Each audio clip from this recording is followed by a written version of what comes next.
Hey golfers, today we're going to talk about your stance. So specifically how far apart your feet should be during the golf swing. So just real quick, the golf swing is rotational, right? So I want you to do something real quick. Put your feet really close together and kind of take your golf stance and just do some turns, and you'll see how freely your pelvis and your hips will move. But if we keep our golf stance and we go extremely wide like a bow-legged cowboy, you'll see that it's much harder to rotate your hips. So in golf we want the rotation to generate club head speed, but at the same time we want some width for stability.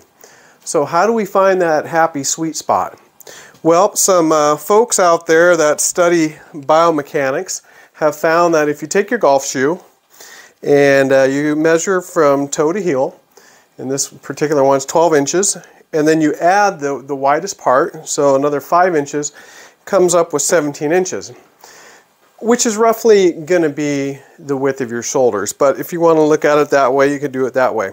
I have a ruler here, or a yardstick, and if you take from the lead foot, that's where it starts, to this little red tab, hopefully you can see that, that's about 17 inches.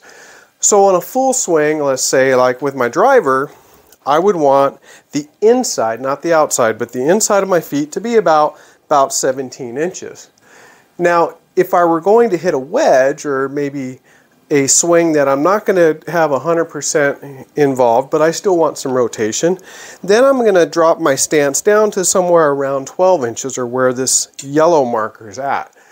So you may ask yourself, how'd you come up with the 12 inches? That's basically the width of my hip. So to find your hip bones, you're pretty much around, these belt loops are close together, but if you're just outside of the belt loops is typically where your hip bones are going to be at, and that's about 12 inches.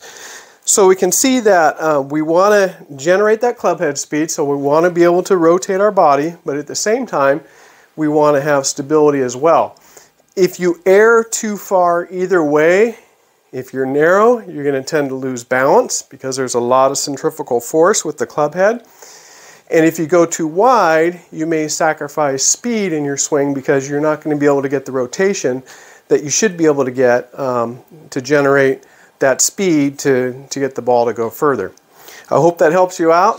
Know your swing. Carlson Golf. Have a good one.